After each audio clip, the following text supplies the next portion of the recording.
am. Keep talking a little bit. Is it echoing on your end? It's not echoing here. How is it there? It does a little bit of echo on my part, but if it's okay on your end, we're good. Okay. It's echoing. Yeah. See, and I don't have any like scissors. I'll just be quiet. Yeah, no, don't do that. So my current operating theory is the problem, they hung these above head mics in the classroom that are supposed to, like if you're walking around, it's supposed to pick you up. But they hung them right in front of the speakers. So everything that comes through the speakers is going back into the mics. I don't know. Maybe not. I don't know. Anyway, I don't like it. But there's nothing that I can do about it. Y'all, it's November. Hope everybody had a super fantastic Halloween. Hope you got lots of candy. Today is November the 5th, 2025. Assignment 4 was due at 6:00 p.m. I haven't gone in to look to see if everybody made it on time, but hopefully everybody did.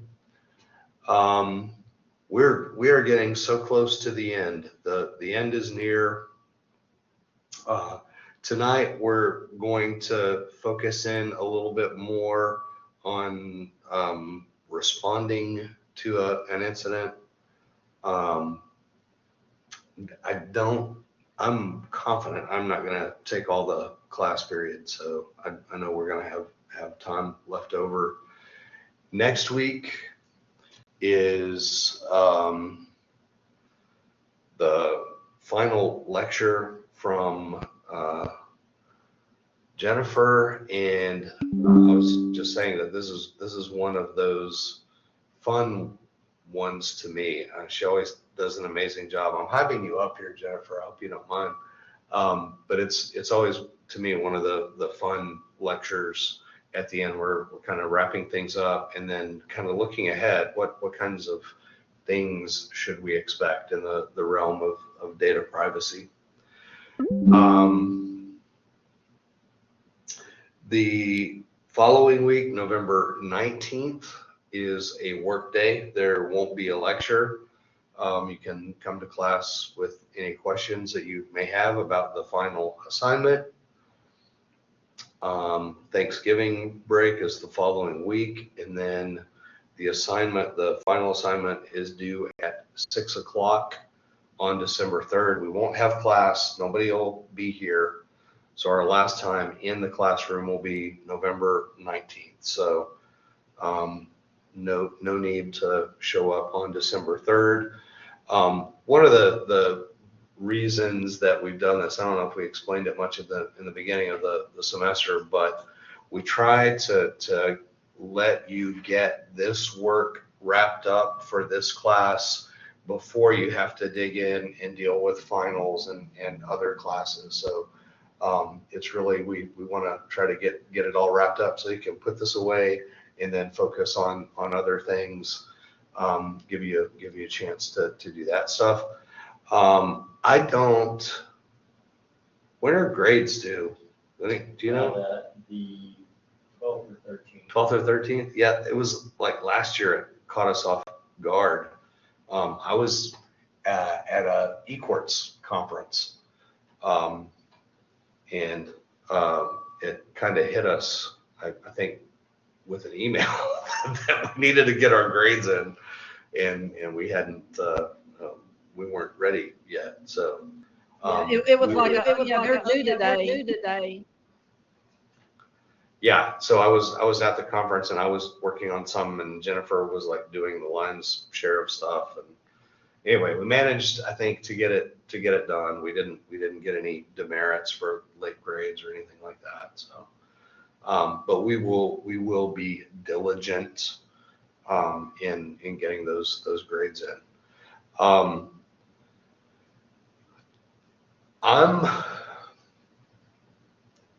kind of disappointed that we haven't seen more timely requests for review of things. I mean, we've tried really hard to give everybody plenty of time and encourage submitting those things to us before you do your final submission. I was expecting more folks to submit the data breach IRP for our review. I think we had a couple of folks that did like 2 or 3 rounds, which we're happy to do, but if we had multiple requests, we would prioritize those first reviews higher. So I'm just a little bit surprised. I don't know if I should we be concerned about that, Jennifer? I mean, everybody seemed to do for the most part okay on the PIA, so.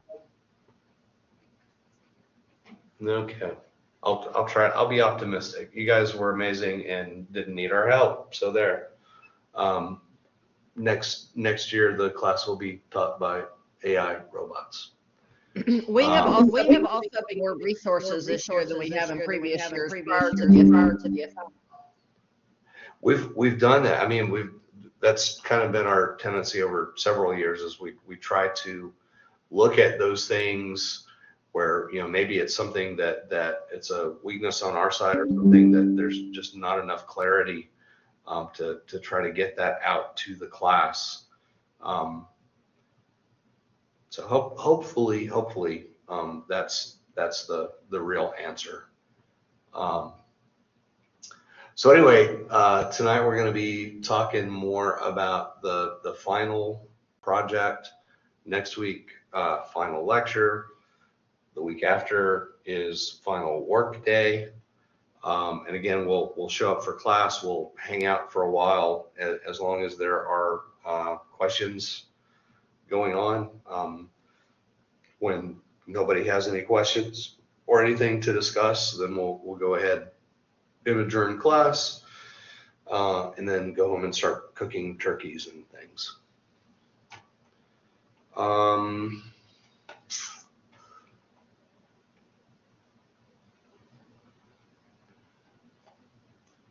I guess just another note, the final project it's the big project. It's worth 30% of your entire grade. And again, we've got a month to get that work done. So it's important to us to be clear about what our expectations are, so that you guys can do the work and meet the expectations. We've got one more or 2 more discussion questions. I think it's 2 more discussion questions.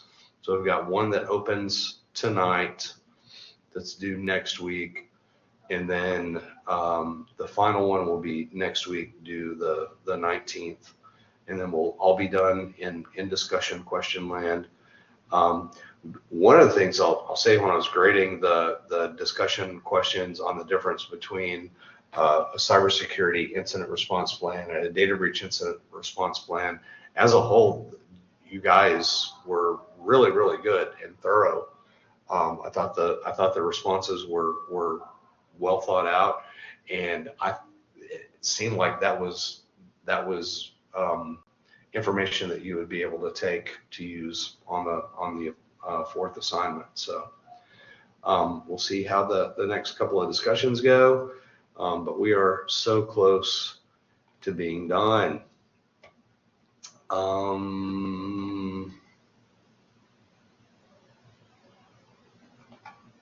don't think I have any other comments about that. Any questions, syllabus related?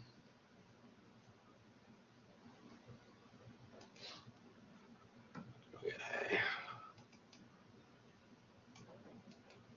So let's jump in to the assignment scenario. So again, Throughout the whole course, all of the assignments have been relying on the project scenario.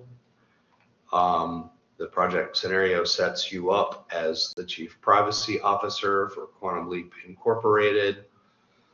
And the first several assignments have been about your work as the CPO. So we started out with providing us a plan. You're new in the CPO role. What's your plan? What do you hope to achieve? The second assignment was the privacy policy and then a privacy notice for the enterprise web services. The third assignment, the privacy impact assessment template. Again, it's a real life tool that could be used to help manage the risk of new projects, which we know Quantum Leap is heavily into. And then the assignment due tonight is to provide a data breach incident response plan. So I'm eager to see the results of your work and seeing in the chat that looks like you guys are pretty confident. Oh, Lester, your discussion responses have been hilarious. I'm glad that you've taken poetic license and hopefully you've enjoyed engaging that way.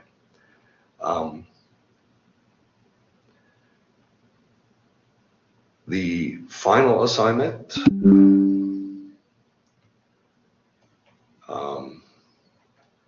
by the way, so for those that don't know, I was raised in a small town in South Arkansas, and Lester sounds like many of my cousins down there, so we're probably related anyway. Assignment 5, yeah, Conway is like a metropolis. Gould is barely in existence anymore. But if you've ever driven south to the beach, you've probably passed through the town. Assignment 5 is due by start of class on December 3rd. It's 30% of your grade. And this is where it gets fun. So based on the possible data breach scenarios, note that it's not necessary. It's up to you to figure this out. So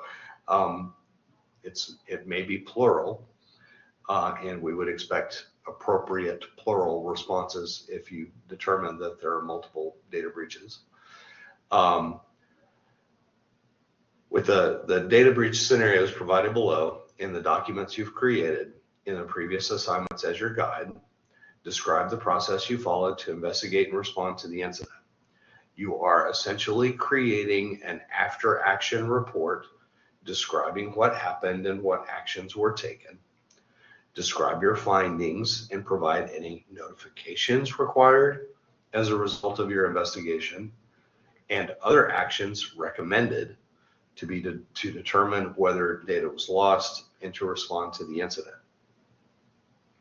As we've said in the other assignments, please document any assumptions you make to complete your analysis of the incident. We prefer that those be explicit, that you state these are my assumptions in building this response.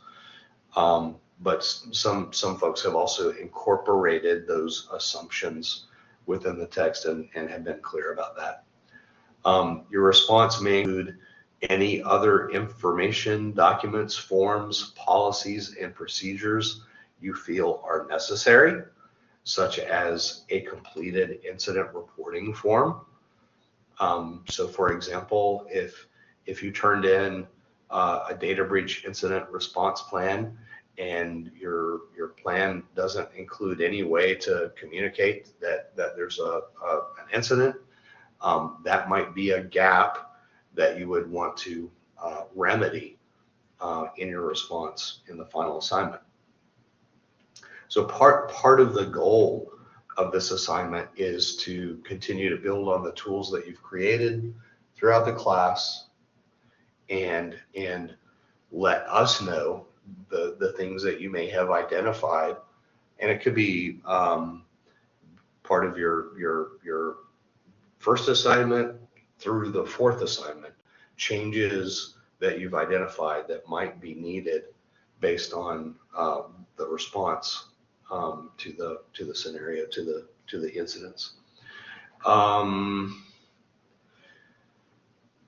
The final project is basically a tabletop exercise, and your job is to tell us the rest of the story. So in the previous assignments, it was really based on the initial facts about you becoming the CIO or CPO for Quantum Leap. The final assignment is based on the potential data breach scenarios. So now you have to incorporate the stuff from the beginning, the people, the places, the business, and use that information to work through the final assignment to do your analysis. One of the things that we've said repeatedly is that there are facts that we haven't provided. So you're going to need to make assumptions, or you're going to tell us things. You're going to tell us the rest of the story. It's an opportunity to use some creativity, to again take some creative license in your response, but it still has to be responsive to the scenario provided. So be sure to have a good working knowledge of the facts in the scenario. I think if I were tackling the assignment myself, there would be multiple reads and rereads of the facts and trying to pick out what those things are that might be important. Some of the facts may be in the scenario, but may be completely irrelevant to any of your analysis.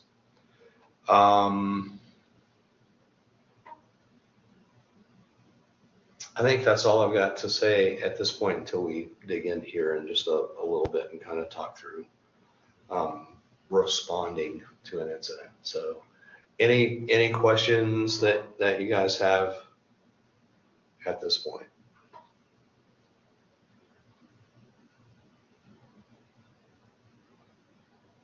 Lester, are you happy as a tick in a dog's ear?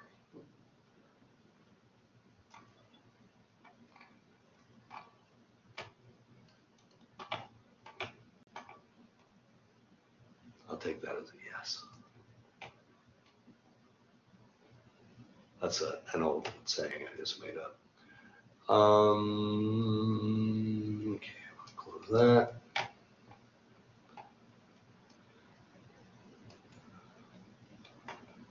Anything else you want to say or share before I jump into lecture land for a little bit?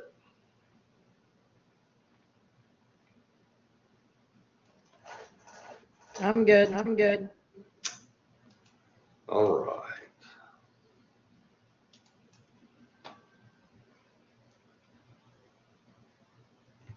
So we're going to talk a little bit about responding to a data breach incident.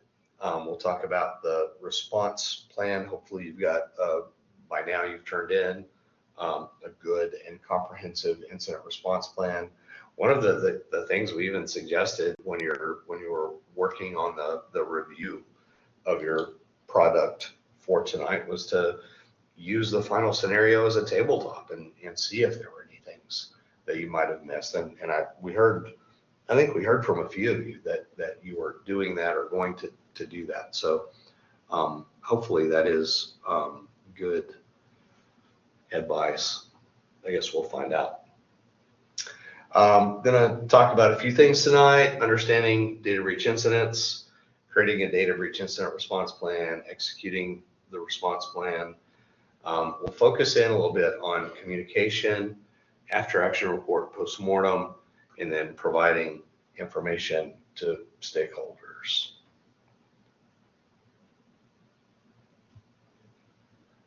So generally speaking, we've been talking about these types of things, understanding data breaches, for the whole semester, and we've seen a mass variety of examples. Some huge data breaches where PII was taken, often for malicious reasons.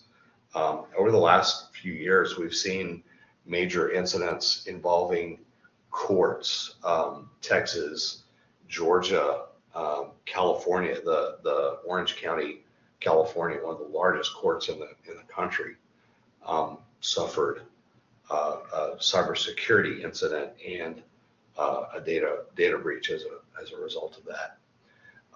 We've seen schools all over the country that have been impacted by incidents where sensitive school information was exfiltrated.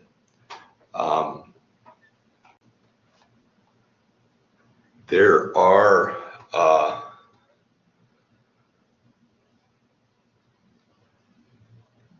multiple types of data breaches that we need to be concerned about.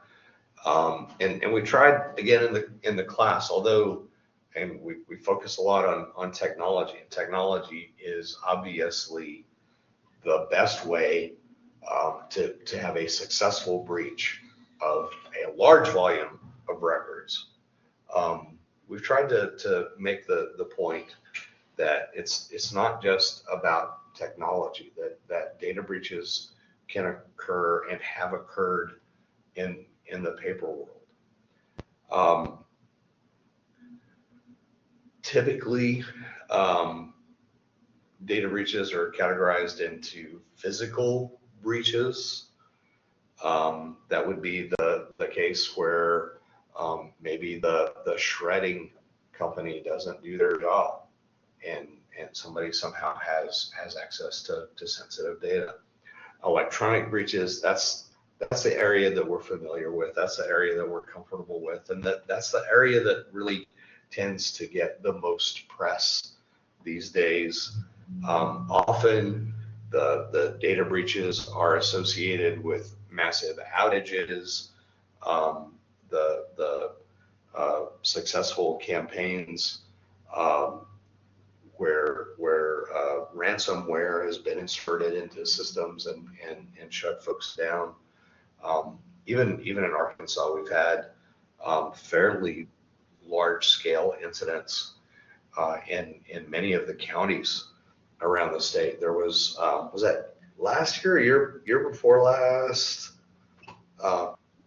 I think it was either early last year or late 23. Yeah. So there was a vendor commonly used by many counties for things like the treasurer's office, the clerk's offices, the land people, assessors and collectors. I think motor vehicles. Motor vehicles, and they were, there was a successful intrusion into multiple systems around the state. There were courthouses where offices were shut down for weeks. I don't remember which one was the longest. There were a few of the smaller ones where it took them a couple of months to recover from the incident. But those were a result of electronic breaches. So in that case, many counties were relying on a single vendor to deliver services. That vendor ended up being the weakest link in the chain, and so there was a broad impact because of that one vendor. Insider threats is a real thing. We haven't talked a whole lot about it, but one of the concerns that I always have in my work, the nature of the systems that we're responsible for require more people than I would like to have access to more data than they should. But because of the nature of our systems, the nature of the work, the level of support that's required, folks have access to sensitive data. And we have to be sensitive to the potential of an insider doing something intentionally or even negligently malicious with the systems. Oftentimes the inside threat isn't that we have a bad actor intentionally doing something, but somebody that's careless or making a mistake with the information that they're responsible for. So as information science professionals, as computer professionals, it's up to us to do what we can to try to reduce the risk, at least on the negligent side, to prevent somebody from accidentally exposing confidential or information. What sort of vetting do you all do? Vetting. Yeah, so one of there are two things. So one is for much of my organization, they simply don't have access to any production level data at all. So I've got those folks, and the work that they're doing doesn't look at or touch that stuff. For folks that do have access, excuse me, we always do an employment background check before hiring. And it's been a while, Jennifer, but we used to do, as part of our onboarding process, we would do ACIC training, which also required fingerprint-based background checks. I just had to go down last week and get re-fingerprinted because mine, it's been more than 5 years since I had it done, and we do them every 5 years upon hiring plus every 5 years. Yeah.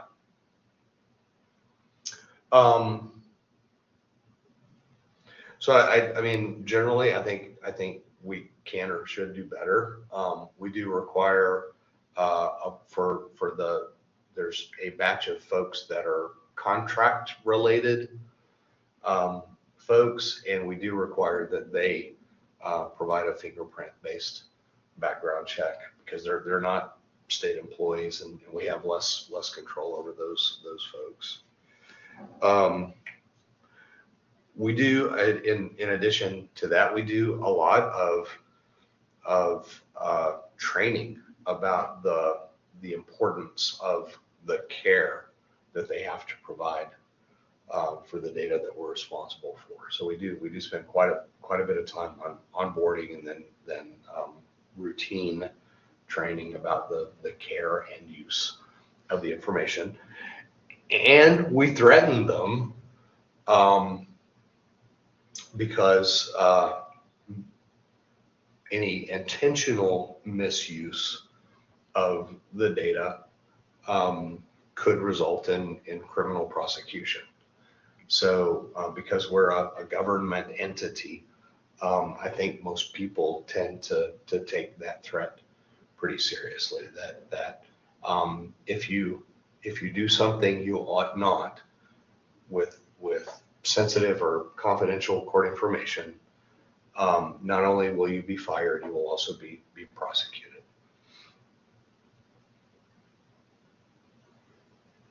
And we've never,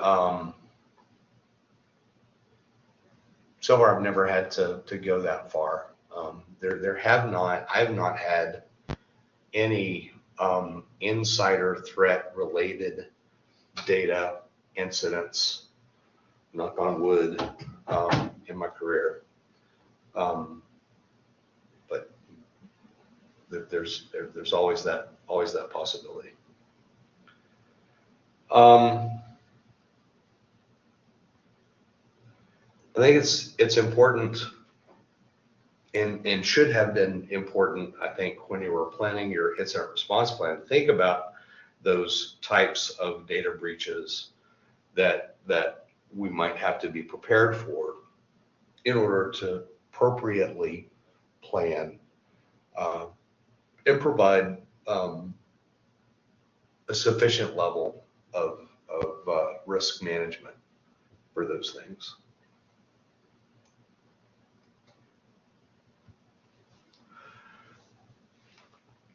This is stuff you guys all know. I mean, these are the common threats that we're facing every day: phishing attacks, malware threats. Weak passwords, I think, is becoming much less of a problem because most of the systems that we have the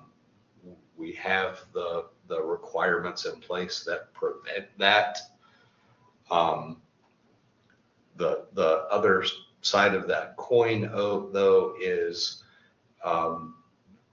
when we start requiring strong passwords for everything, and people just can't remember 15 or 500 different strong passwords, then they may rely on other measures to record those passwords.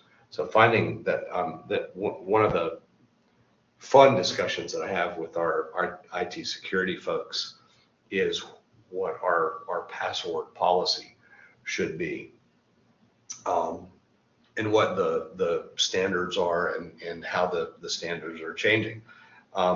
My argument is that this is the 21st century and that we are using passwords is absolutely ridiculous. It's absurd to me that anybody today requires passwords for anything. There are much better ways to assure the system that I am who I say I am. But it is what it is. This is where we are. We can make strong passwords. We can make people change their passwords. And then the result is people are going to be writing down their passwords. They're going to be recording passwords in other places, or have to rely on other tools like password managers to help them remember passwords. In fact, when I came in today and logged in, I had to change my password, and it was the first thing that I did when I got here. And I was seeing the alert coming up. I was like, man, here it is, almost the end of the semester, and it's time again. Human error, misconfigurations, accidental data sharing are some of those things that we have to be wary of. The inside threat, as we mentioned, isn't necessarily a malicious actor trying to make money off the company's data, but somebody that just makes a mistake. They did something wrong and the data is shared. And the impacts can be tremendous on these organizations. The financial loss for public organizations, that's generally not the thing that we're concerned about. We're not in the business of making money. My revenue is not dependent on my doing a good job, but there still can be a substantial impact on the organizations. For us, I think the reputational damage for public organizations is the biggest concern that we should have for the information that we're responsible for. I think this is especially true for those of us that work for elected officials, because ultimately our bosses, whether it's the governor or the Supreme Court or the General Assembly, the elected officials and the public are the ones that are responsible for ensuring that we're doing our jobs and making sure that the information is secure. In the private sector, reputational damage can destroy a company. I don't,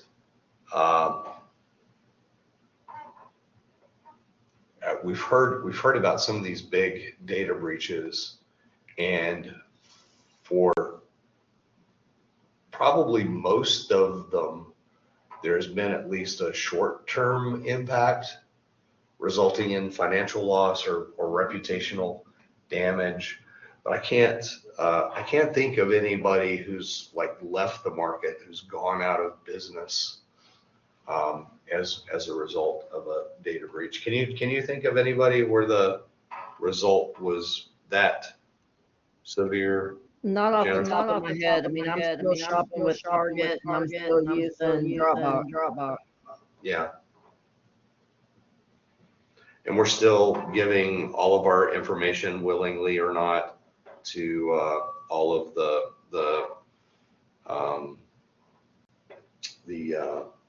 TikTok of our data. Well, TikTok, of course.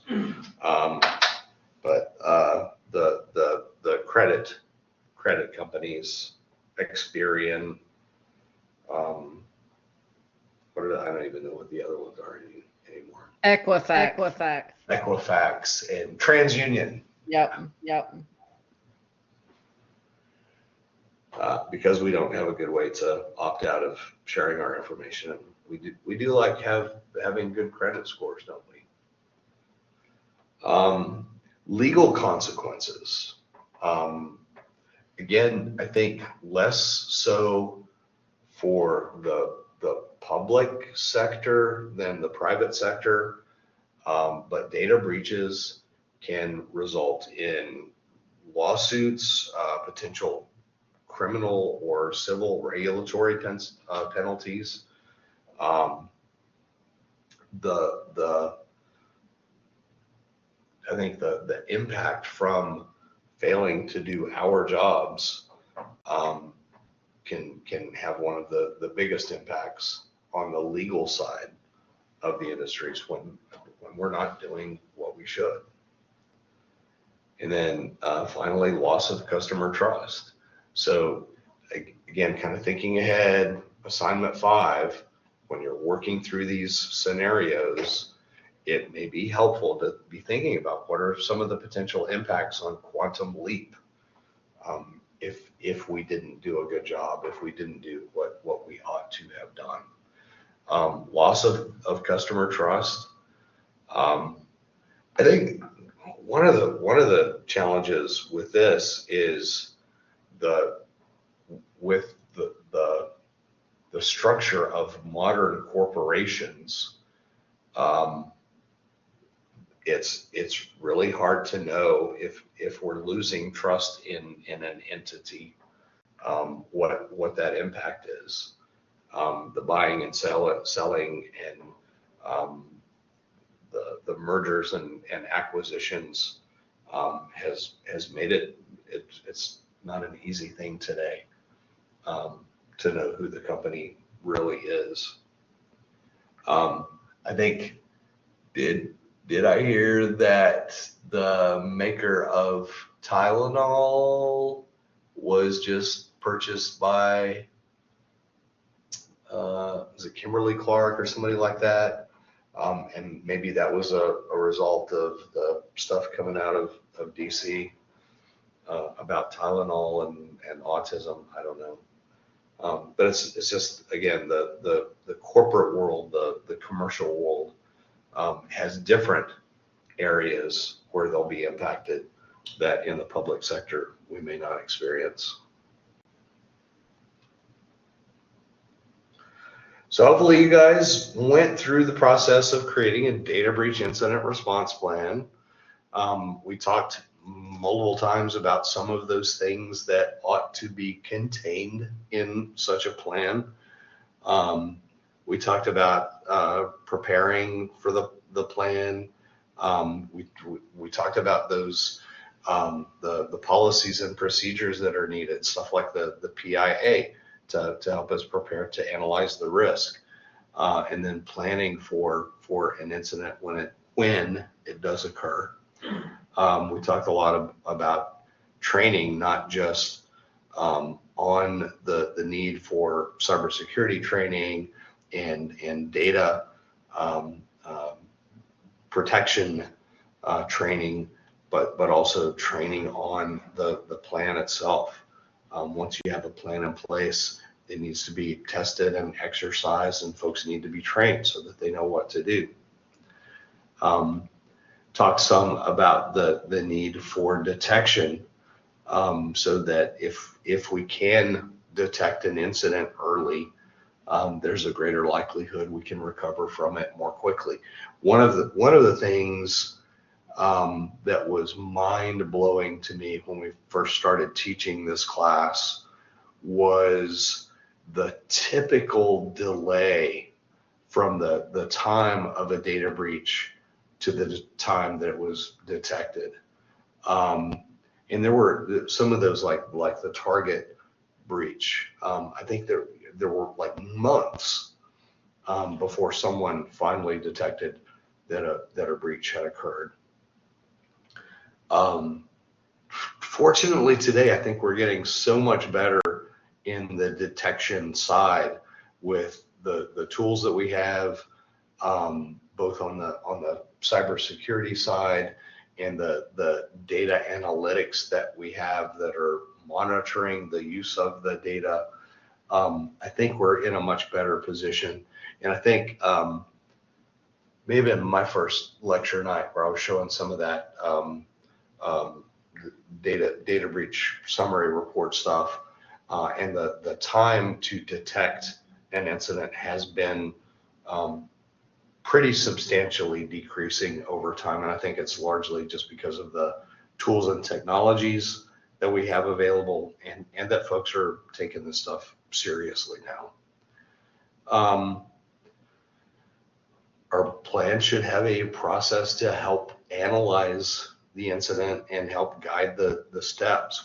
We talked quite a bit about the goal of having an incident response plan is to be able to hand something to our staff, to our organization, to the employees, so that if an incident occurs, they know what to do and what are the steps to follow, what remedies might be needed in order to get through the process. The worst situation is when you don't have a plan, or you have a very bad plan and you're responding off the cuff. When you're in the heat of the response, the last thing you want to do is to be concerned about how do we get through the response to the incident. And that's the importance of having a good incident response plan. I've heard from peers that you have to have an incident response plan, but the first thing you do when you have an incident is throw out the incident response plan. And my response to that is, then you must have a pretty crappy incident response plan. If you have a good, well thought out incident response plan, one that's not so complicated that people are actually able to use, and one that's sufficiently detailed to provide the guidance to the organization to be able to get through the plan, one that has been trained, one that has been tested, then you're much more likely to be successful. And your first step is not going to be throw out the incident response plan. And we talked some about containment strategies to limit spread and impact. Today, again, many of these are technology related strategies. And again, I just think the technologies we have available are so much better than even 5 or 10 years ago in being able to better manage the data. We talked about the team. It really is the whole organization's responsibility to respond to the incident, and everybody needs to know what their role is. So we need to have clearly defined roles to help with the coordination and efficiency of the response. So when we were talking about the difference between a cybersecurity incident and a data breach incident, and again back to the class discussion response that you guys did, I think you guys did a fantastic job in analyzing the differences between those things and how they're related or possibly related, because if a data breach is a result of a cybersecurity incident, then there are going to be steps outside of your responsibilities that have to be taken care of, that you won't be responsible for planning for. But at the same time, the legal aspects, the notification aspects, the potential regulatory aspects are things that you're going to be concerned about as the chief privacy officer, and fits within your role and your team. We talked about the importance of being inclusive in building our team that's going to be responsible for responding to the incident. We need IT folks, we need legal folks. There is almost always going to be some public disclosure aspect to what has occurred. So, excuse me, doing a good job at managing that public communication is going to be key. Generally, a chief privacy officer isn't going to have the PR team on their team or embedded in their team, but they're going to be closely related to or closely engaged with the folks responsible for public relations to manage the message that's getting out.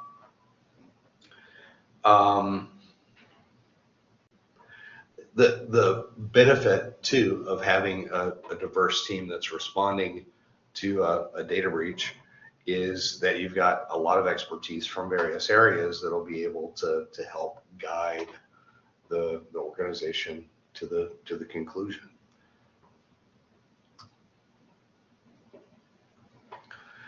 We talked a lot about the need to make sure that the organization is ready to execute the plan once the plan has been built. And then we talked some about the need to review our plans, to test our plans. We talked about the need for possibly having data audits or security audits to identify the vulnerabilities that may be coming up. With the rapidity of technology changes that we face today, one of the most important responsibilities, I think, in my IT security team today is the processes that they follow in routinely scanning systems and services and machines and devices for known vulnerabilities, making sure that our systems are patched, making sure that we're applying the updates routinely and regularly.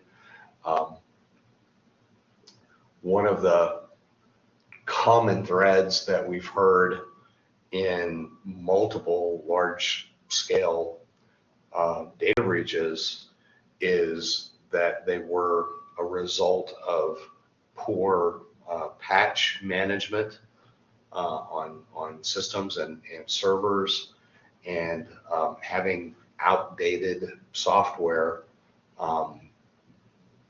introduced the vulnerabilities in many cases that allowed folks to get into these systems.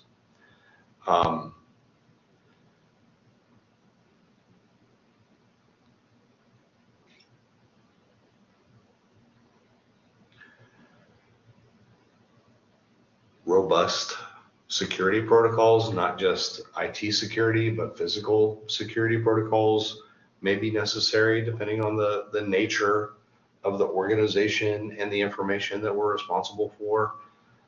This can be a big challenge as well, because you're, as a CPO, you're kind of going outside your organization and recognizing things that you may need to request to be done from other areas of the organization. Generally, the chief privacy officer is not going to be responsible for physical security of an organization or a building. But you certainly have a dog in that hunt. And if the organization's physical security is weak or lapses, then it poses a threat to the data that you're responsible for maintaining. I think one of the most important things, if I were in one of these roles, and some of you guys noted it in the first assignment, was the importance of establishing relationships with other parts of the organization. So it's not enough to be isolated and doing your job. In order to do your job, you have to have strong relationships outside of your immediate organization in order to be successful.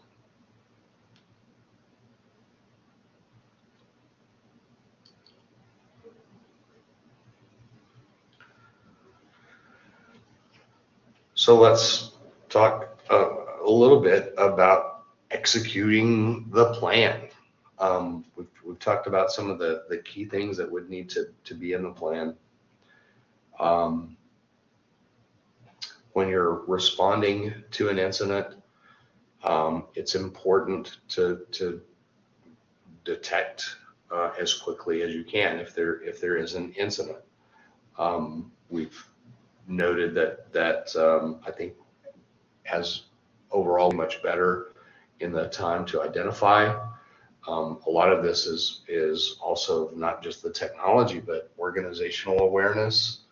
I think some of the things that we've tried to encourage, privacy by design, a privacy mindset in the organization helps us to detect and identify incidents more quickly. Today we have monitoring systems that are, and many of them are AI powered, that are helping us do a better job at identifying unusual behaviors, unusual patterns. We had previously we had a chief justice that loved to travel around the world, and sometimes he didn't tell us that he was going to be in Italy or India or wherever, and just through routine monitoring, we would detect a login to the chief's account from somewhere else in the world, and the first thing that happened was confirming directly with him, Chief, are you in Greece today? So things like that. It wasn't too long ago, we simply couldn't do those things. We didn't have the monitoring tools to allow us to detect irregularities like that. I mean, today, even Netflix sends me notices when somebody's logging into my account from my stolen password from other parts of the world. If Netflix can do it, we all should be able to do it. There has to be a good incident reporting mechanism. So in your IRPs, I think we encourage you to have some sort of tool for folks to be able to report when they think an incident may have occurred. But it's not enough just to have the thing. People need to be aware of its existence. They need to know how to use it. They need to know what information needs to be provided. So you have to have a good incident reporting mechanism in order for those incidents to get into organizational awareness as quickly as possible so that you can respond to them. In many cases, some of the system logging tools that we have, so it's related to monitoring, but they're logging activities across multiple systems. Even those systems have been trained to report certain types of incidents. A lot of times, the time on my security team is reviewing those incident logs, and often it's a non-issue. It's nothing that has to be addressed. But at least it's in their awareness now. So we have the tools to present those to appropriate teams. When we become aware, we have to have containment and eradication strategies. We have to figure out how to keep it from spreading any further. We have technology tools today that are fairly reliable compared to not too long ago. So that, things like network segmentation that prevents easy movement between systems. Also say that our cloud-based systems, I think, and we have a multi-cloud strategy that we use, but I think the tools and technologies that we have through using some of these cloud-based resources has helped a lot in managing the containment process. So not only are we building these virtual cloud-based networks that are segmented, that make it more difficult to move from network to network. We also have different cloud approaches from multiple vendors that also helps contain the spread of malicious activities between the clouds. When we've identified systems, we often have to isolate the affected systems.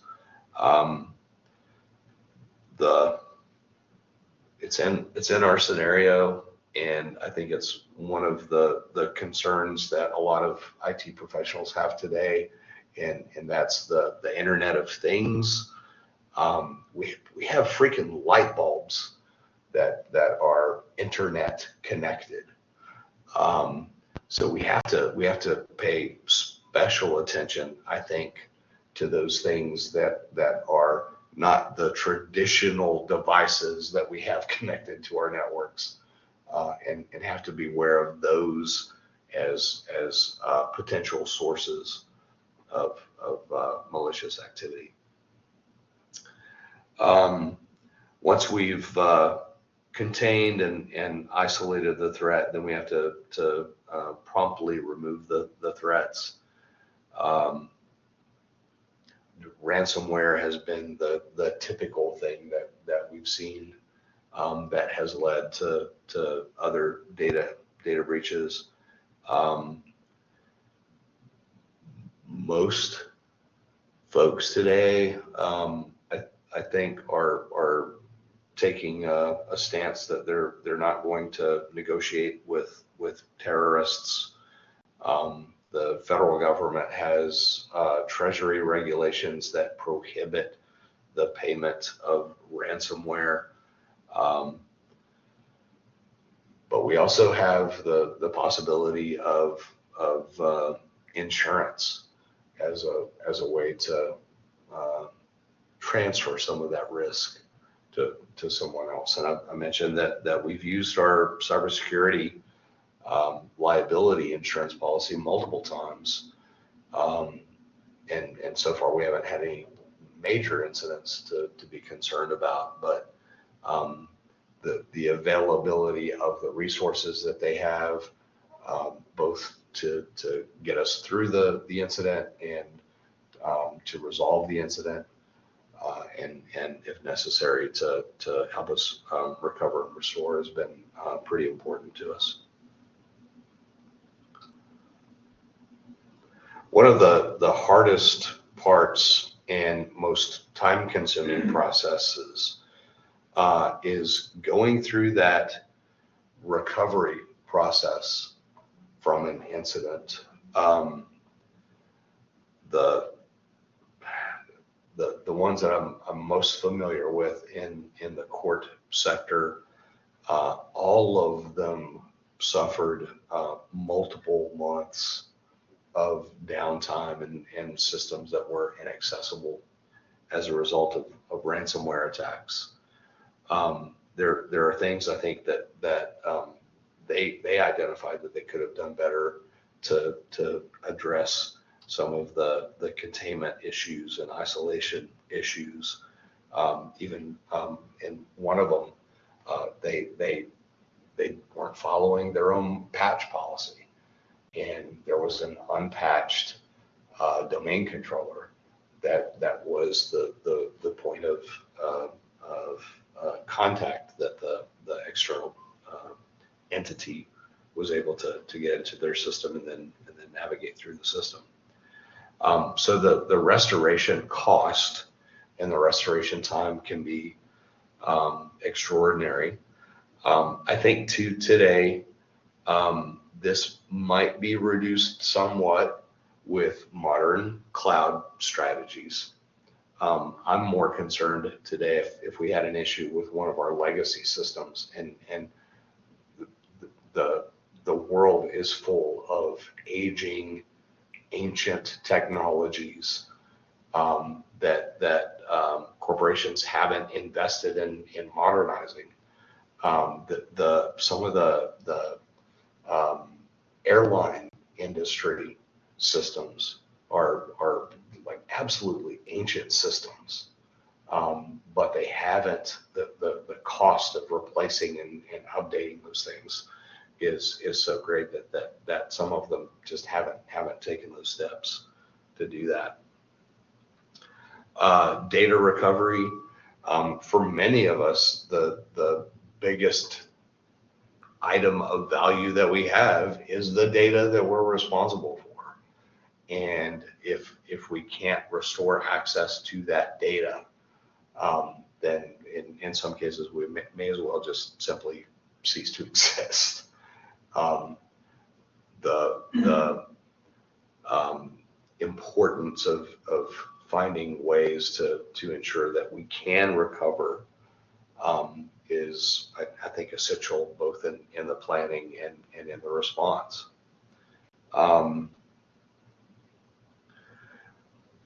We've had just the technology changes in stuff as simple as server and system and database backups has changed dramatically over the last few years. We started out with tape drives to back up our data, and then we would rotate and have tape drive or tapes stored off site. Today, probably many, if not most, entities are using cloud-based data backup and recovery solutions. One of the big surprises when we made our move to a cloud-based backup solution, the folks in my organization were skeptical that we would be able to successfully back up our systems. in the time allotted. So usually overnight, we would do daily backups, and then do more extensive backups weekly.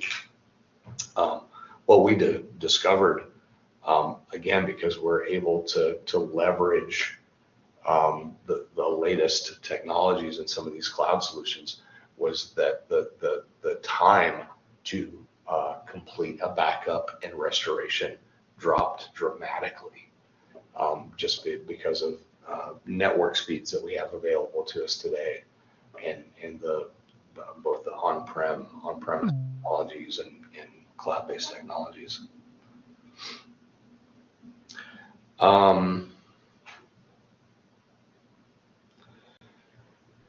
Taking preventive measures to prevent future incidents is essential. So one of the key things that we're hoping to see from you all in the final assignment is identification of possibly privacy policy changes, or maybe PIA changes, maybe updates to your 1-year plan. Maybe you're going to have a second year plan to remedy some of these things. So I'm hoping that there may be confirmation that the policy and the process and the incident response plan itself were good, or it could be that you discover things that might need to change, and identify those as part of your response.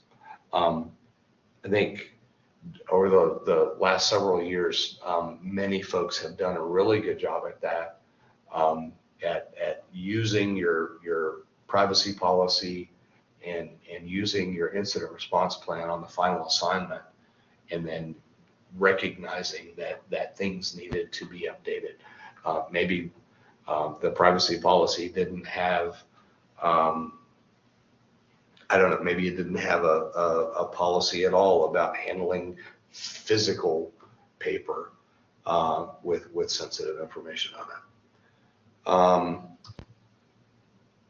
Communication is going to be key, and having appropriate communication protocols is going to be essential, both in responding and I think recording and letting us know about your response. We need to know who is talking to whom about what, and managing and controlling communication is going to be essential. In some of the incidents we've heard about over the last several years, some of the organizations did a very poor job at communicating. Some of them communicated nothing, and essentially systems were unavailable, services were inaccessible, and nobody would explain anything about it. It's interesting. Anytime we have any sort of outage for any of our systems, I start getting text messages from around the state. It's like, have you guys had a cybersecurity incident? It's like, no, we had to reboot something. But it's on people's minds. So it's really important to manage and control those communications and have those protocols ready. We may have legal notification obligations. So these are going to be some of those things that we will be specifically looking for in your responses. Now, what we are not going to do is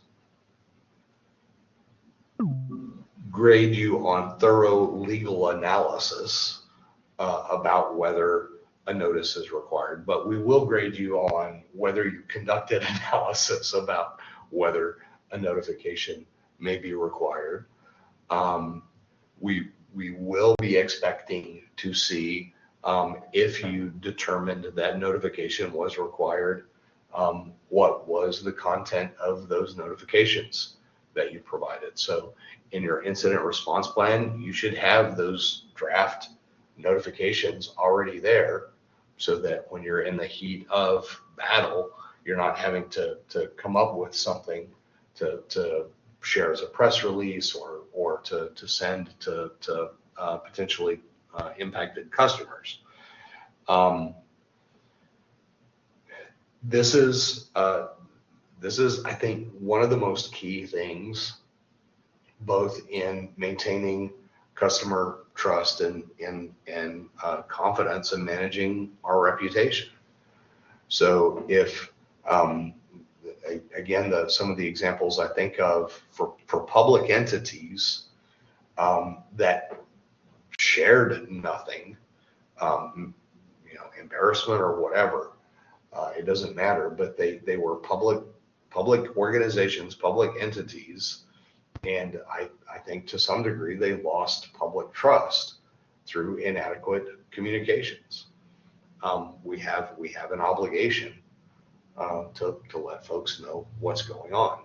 I've been kind of chewing on this one. I was curious I know we've got windows, 72-hour windows, or, we got different windows for different types of breaches. In some instances, you might have a breach though, where the data that's compromised could have immediate national security implications or other things like that. Are there specific protocols, channels for that, other than just get on the horn right then and call the feds, or is there anything specific on, or like an actual legal requirement that is different for that type of data?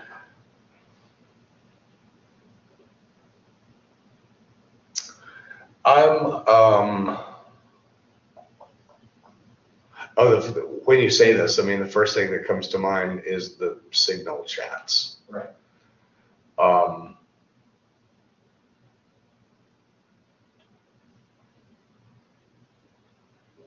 There's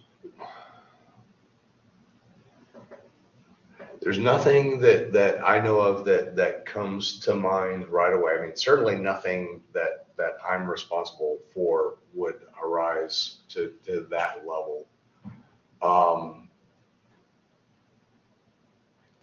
And I'll ask Jennifer if she's aware of anything related specifically to national security regulations. And Well, not to get too far off into this scenario, but quantum computing resources. There's a lot of malicious use of those. So I'm just curious, there's with unknowns, I might need to bring in somebody bigger or better. Yeah. So generally, I would say that in addition to contacting for us, for example, in addition to contacting our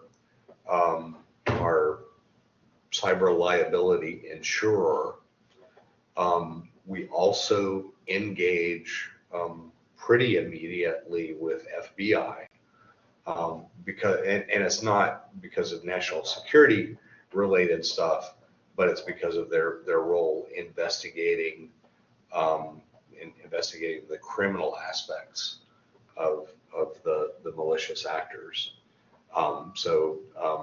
We have contacts at FBI that we engage if it's something along those lines. And then we have contacts with other national organizations, CISA and MS-ISAC, that we would engage for awareness purposes.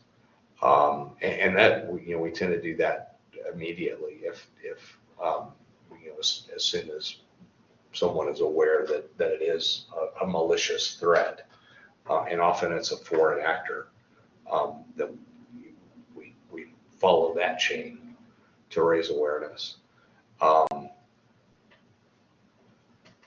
With something that I'm trying to imagine a scenario other than the signal chat that could pose a national security threat. And I mean, insider threats. Jeez. I'm not aware of any regulatory mechanism, but I know the practice would be to notify federal law enforcement.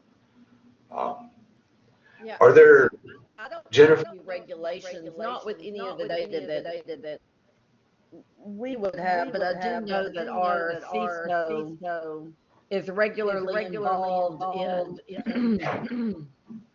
like with the military and the FBI and other security briefings on issues. So I'm certain that if there would be coordination, but I don't know that we have anything that would be considered. Well, I take it back. I imagine if there was a threat upon like one of our utilities, and I don't even know if that would still be a regulation rather than just coordination, but those would be some big areas in which they might want to coordinate. Now, we do have laws that require reporting after the fact. So it wouldn't be like the first phone call we make, but there are reporting requirements, even for state entities that we have to share the information about the incidents.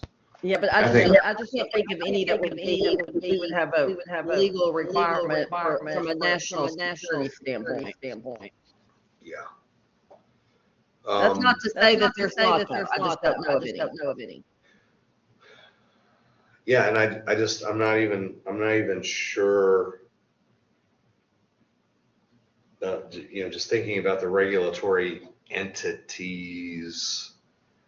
I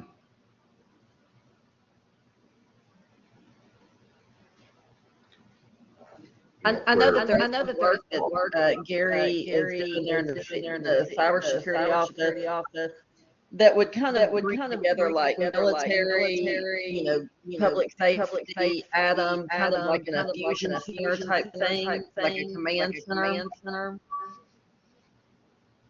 Because generally if there's an attack of some sort, it's usually not secluded to just one person. So I know that there is a lot of talk about maybe moving in that direction, but it's still not a regulatory requirement. Yeah. Sorry to that rabbit hole. No, I think it's an interesting thing to explore. Because we are talking about legal notification obligations. And again, I'm not aware of anything, but in practice, one of our first calls would be the FBI. So, and they have their whole cyber folks that deal with that stuff.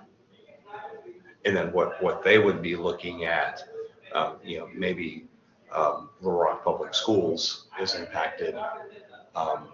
That should be reported to federal law enforcement, and then they would be looking to see, is there a broader attempt to do something on a much bigger scale than just getting a few Bitcoins from a small school district.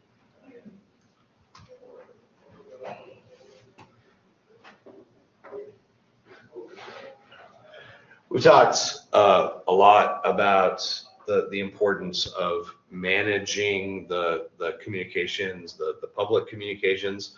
It's also going to be important to manage the stakeholder communication. So hopefully in the incident response plan, there's some sense of how and when to appropriately engage stakeholders. And hopefully there's some discussion with the stakeholders about what their expectations are about the frequency and types of communication. anytime we've had any sort of incident, my chief information security officer is my key point of contact through the incident.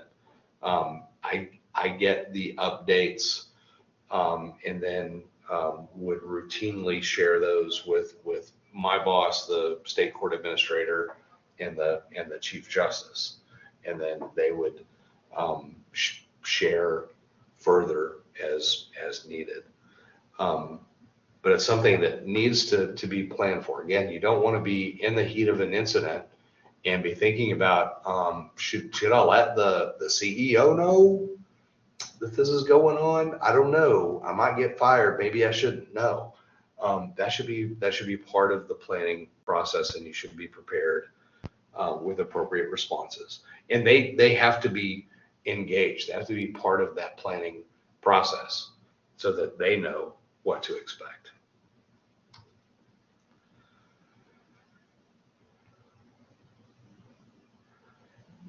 And then what do we mean when we're talking about an after action report or post-mortem analysis?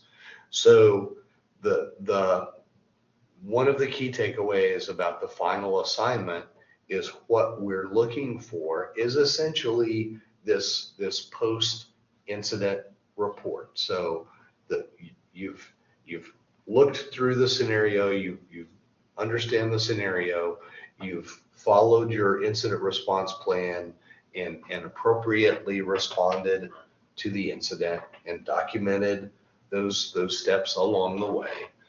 And then the final step is to report back about what happened. So that's where your final assignment really comes to fruition. So you're going to tell us what happened.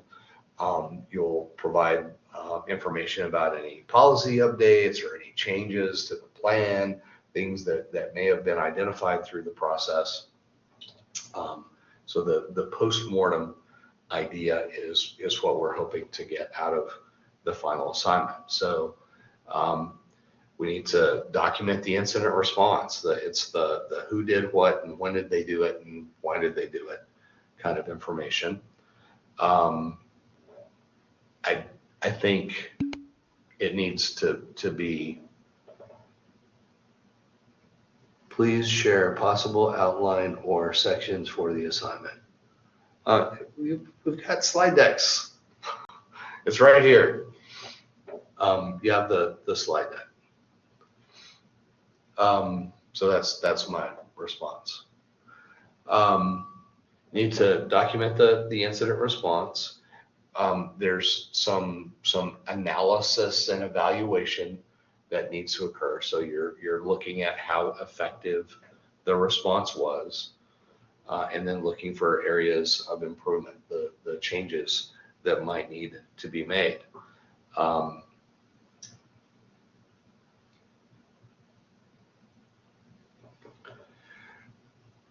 The incident response plan should probably include some sort of post-incident lessons learned type of activity, where you're bringing this information together. So we're out of the heat of battle. The situation has been resolved, and now we need to go back and look at how we did. Some sort of lessons learned or retrospective on how the team performed through the incident is pretty key. And then that helps us get to recommendations for future prevention. Maybe we need to do better on our training programs. Maybe the training program isn't just the training program changes aren't just about the data management aspect, but maybe it's training about how to use the incident response plan. Maybe in your scenario, someone didn't do what they should have done as part of their role. And that's part of the story that you have to tell us as far as how folks did. There may be additional security protocols that may be needed. There may be policy changes, privacy policy changes that need to be made. So these documents, these things that you've given to us through the course of the semester, part of the response that we would be looking for the final assignment might be updates to those documents. So maybe there were some sections in the privacy policy, or maybe the privacy notice needs to be enhanced, or maybe there are additional notices that may be needed. And then finally, the incident response plan also has to be reviewed and tested regularly. So that's, again, one of our biggest failures is that we'll go through all this planning process, and then we won't pull the things out and test them. So doing tabletop exercises or simulations has to be part of the review and exercise process.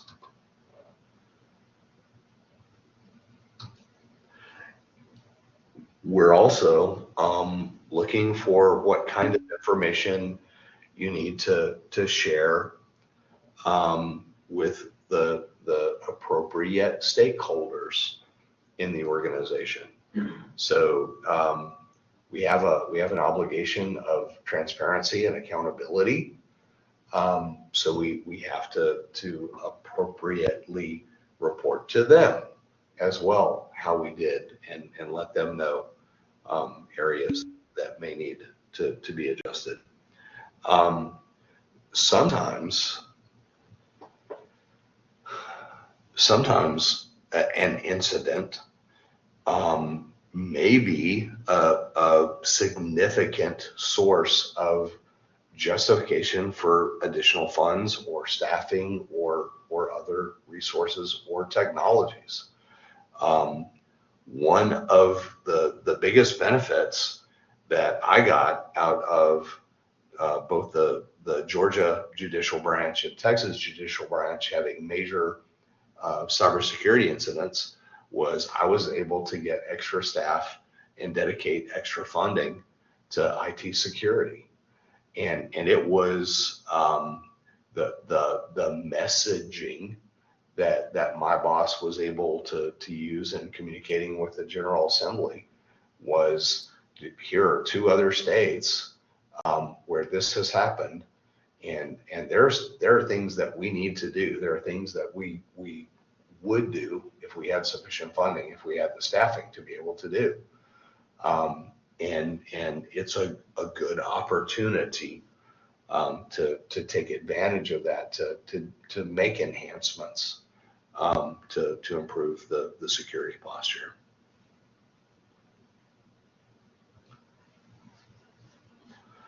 Jerica says, so I'm assuming we're doing at least 2 discovery forms, one for HVAC incident, one for delivery incident led to a possible unknown USB being attached to a computer.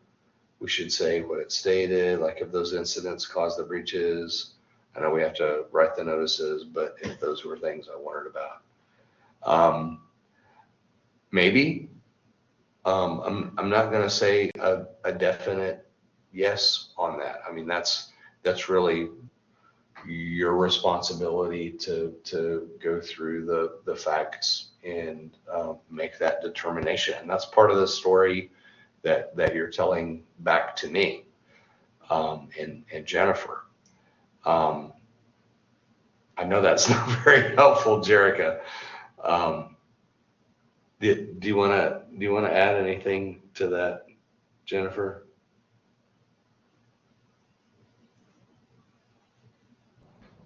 I'm sorry, I was yelling at the dog. What was the question? Jerica in the chat says, so I'm assuming we're doing at least 2 discovery forms, one for HVAC incident, one for the delivery incident that led to a possible unknown USB being attached to a computer. And my response is maybe. It's really, you have to, tell us. Yeah, you have to tell us. but that you are aware that there are at least two potential things. I would expect to see something about those things. And it could be, I mean, the what happened part, that's up to you. But it's possible that one or the other didn't lead to the incident. I don't know. It's really on you guys to tell us the story. We shared some facts. Now you have to be the journalist and tell us the story. And I would just say, because you've identified that those are two pretty important looking facts, I would definitely say something about them. But I think that's as far as we can go from here.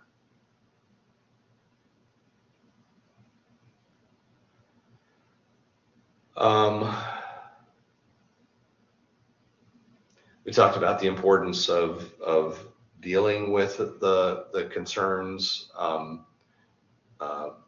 be proactive in communication, be concise in messaging, and engage the stakeholders. The last thing we want, whether it's me with my boss or the Chief Justice or somebody in the private sector and their boss and the CEO, they don't like surprises. So we have to find the appropriate way to make sure those concerns are addressed and communicated. And then thinking again, both back to public sector and private sector. One of the biggest concerns is that loss of trust. So part of the communication has to be to reinsure our stakeholders or to reinsure our customers, and in some cases demonstrate to them that we've taken appropriate steps so that the likelihood of this thing happening again is significantly lower. Once trust is lost, it's the hardest thing to get back.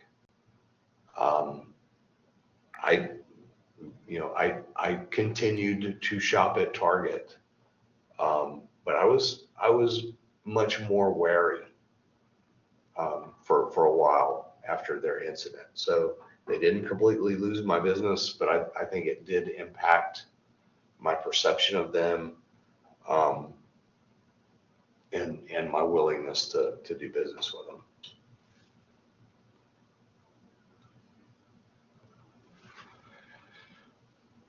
So that's all I've got for us for tonight.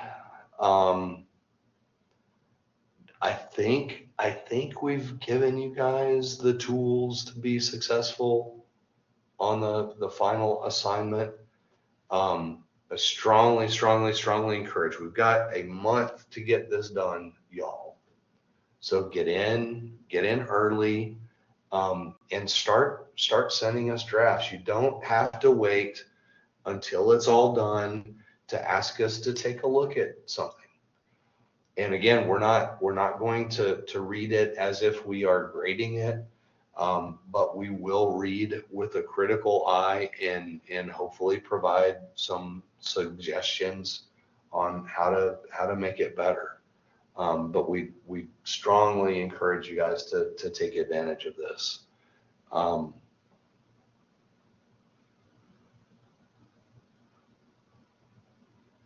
I don't think I have anything else for tonight. Jennifer? I don't either. I think we've covered everything. We're willing to look at. Even if your assignment isn't complete, we're willing to look at what you have to make sure you're on the right track, or if you want to give an outline or something like that. So don't forget we're here, and that we will have a work day in 2 weeks. Yeah. There have been folks in the past that the first thing that they would do is kind of build an outline of what they were going to submit and send that to us. And that's a great opportunity for us to take a look. And sometimes it's like, hey, did you think about this, or did you notice that? But we will put it back on you to do the work and do the analysis, do the synthesis, do the writing, and make the decisions. But we're happy to have you take advantage of those opportunities to look at your work before it's submitted. Other than that, the only thing I would add is, it's a grind part of the semester. The holidays are coming up. It's always a difficult time. So just be sure to take care of yourselves, take care of others, and remember why you're doing this. Yep. That's the most important thing. I think really that's the first rule of Fight Club. That's right. Do something that makes yourself feel human, even if it's something small. Yeah, you've got to find the time to take care of yourselves. And we're at the end of the semester. This is the grind. This is the part that you have to push through to get through successfully and continue in your careers. So take care of yourself, take care of your loved ones, and do something to be human.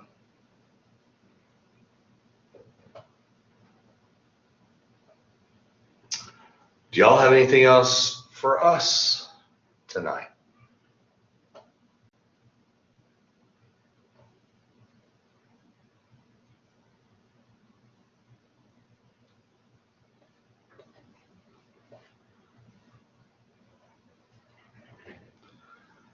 So again, thinking about how I'm going to get those companies $60 million back.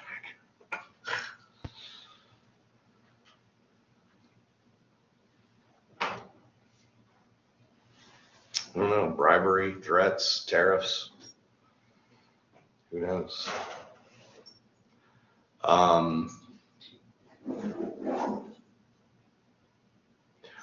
We suggested, I know everybody's turned in your incident response plans by now.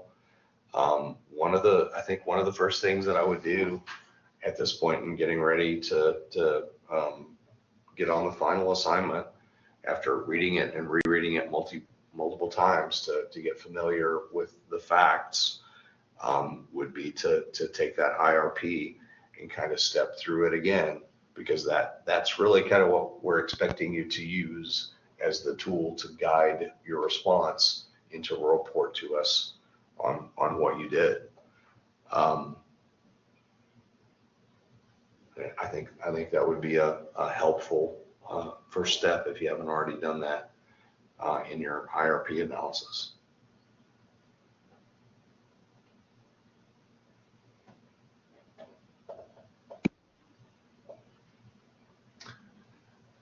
How soon will we get feedback on the IRP? So really, in my opinion, the grade that you get on the IRP is absolutely not determinative of the grade that you can get on the final assignment. So by using the final assignment and stepping through your IRP, I think it's going to become clear if there are major areas that you missed that need to be improved. And that's fine. And the expectation for assignment 5 is that you would say, my IRP didn't include an incident reporting form. I had no, the Quantum Leap folks didn't have any way. They didn't know how to report an incident. So that's a gap that you identified in the 5th assignment. That you identified it going through the activity is sufficient for the 5th assignment and will have no impact on your grade for the 4th assignment. With that said, we're going to try to get them done as quick as we can. I'm hoping, looking ahead at this weekend, I certainly should be able to start digging into those. Jennifer and I haven't talked specifically about getting in and grading them. I know it won't be before this weekend, but maybe as soon as this weekend, and I would say probably no later than the following weekend, will you get the grades back. That's fair.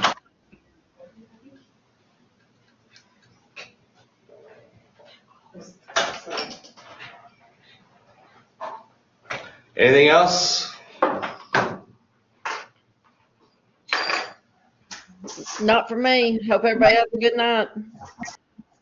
No, yeah, I was having a question, but I was trying to talk, but I was doing so you couldn't hear. What's your question? Yeah, my question is that since we have that incident report plan, can we continue from there for final assignment? I don't follow your question. Like we have already drafted the assignment form. So in that case that we are going to do the post incident, can we continue from there? Because I don't know if I got it right, because in my assignment I have already included the evaluation and all the assumptions. That will be up to you as to what you want to use from assignment 4 in your response to assignment 5. The main thing is that you understand what we're expecting to see as a result of assignment 5. And we still have, you've got a month to get it done. We've still got next week another lecture. The next week is another working class. I spent a lot of time talking about some of those things that we're going to be expecting to see in assignment 5. So I don't know that I can be any more specific than that. Also, I've said many times, y'all take advantage of getting your stuff to us early. Don't wait until the last minute. Don't wait till the last day. Don't wait till it's all done even. If you've got part of a draft going and you want us to take a look and say, am I on the right track? Is this what you're looking for? We're happy to take a look at that and give you some feedback. So take it. You have to take advantage. You don't have to. I strongly encourage you to take advantage of it.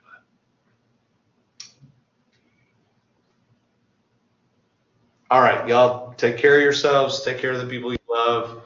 Have fun and be humans. I don't have any specific reports, after action reports that I recommend. But there are like lots of examples out in the real world. There's plenty of guidance out there. And again, part of this, this is the final assignment. It's worth 30% of your grade. We've spoon-fed a lot of stuff to you guys through the semester. So now it's your time to step up and shine and show us what you're capable of doing. Right, Jennifer? That is correct.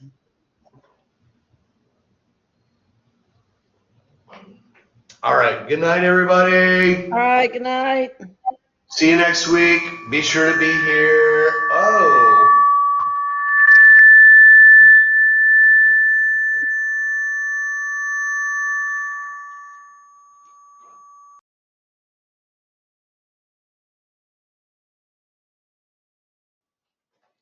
Be sure to be here for the final lecture.